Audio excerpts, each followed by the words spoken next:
పాలకులు మారుతున్నారు, ప్రభుత్వాలు మారుతున్నాయి. కానీ అడవి తల్లి బిడ్డల రాతలు మాత్రం మారడం లేదు. కనీస రహదారి సౌకర్యం కోసం ఏళ్ల తరబడి చేస్తున్న పోరాటం అరణ్య రోదనగా మారడంతో విసిగిపోయిన గిరిజనులు గుర్రాలెక్కి వినూత్నంగా తమ నిరసన గళాన్ని విప్పారు.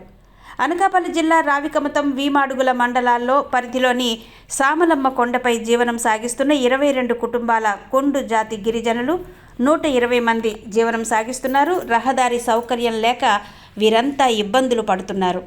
బంగారు బందలు నుండి జీలుగులోవ, సోంపురం బందలు వయా పశువుల బంద గ్రామాలకు రోడ్లు వేయాలని 3 కిలోమీటర్లు గుర్రాలతో వినూత్నంగా కార్యక్రమం నిర్వహించారు. మా గ్రామాలకు కనీస సౌకర్యాలు కల్పించండి, మమ్మల్ని మనుషులుగా గుర్తించండి.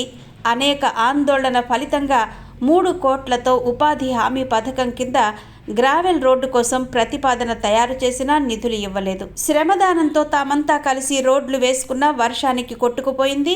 ఈ విషయమై చోడవరం, మాడుగుల నియోజకవర్గం ఎమ్మెల్యేలకు స్వయంగా రాతపూర్వకంగా విన్నవించుకున్నాం. సారు, మమ్మల్ని మనుషులుగా గుర్తించి మాకు రోడ్డు సౌకర్యం కల్పించాలని కోరాం. కానీ నిధులు కేటాయించలేదు.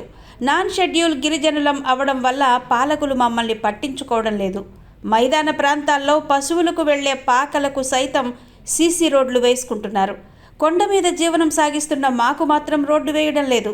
కేంద్ర రాష్ట్ర ప్రభుత్వాలు స్వర్ణాంధ్ర, వికసిత్ భారత్ అందమైన నినాదాలు చెబుతున్నారు, హైవేలు నిర్మిస్తున్నారు. కానీ మాకు నడవడానికి రోడ్డు మాత్రం వేయడం లేదు. స్వతంత్రం వచ్చి 80 సంవత్సరాలు అవుతున్నా మాకు కనీస సౌకర్యాలు లేకపోవడం అన్యాయం.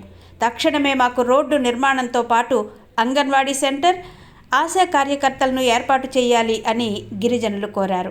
ఈ కార్యక్రమానికి గిరిజన సంఘం జిల్లా గౌరవ అధ్యక్షుడు కె గోవిందరావు, పీవీటీజీ సంఘం నాయకులు సేదరి కామేశ్వరరావు, గేమిల వాసు, వంతల దాసు, సేదరి చిలుకమ్మ, సేదరి రాజబాబు, కుర్ర బాలరాజు తదితరులు పాల్గొన్నారు.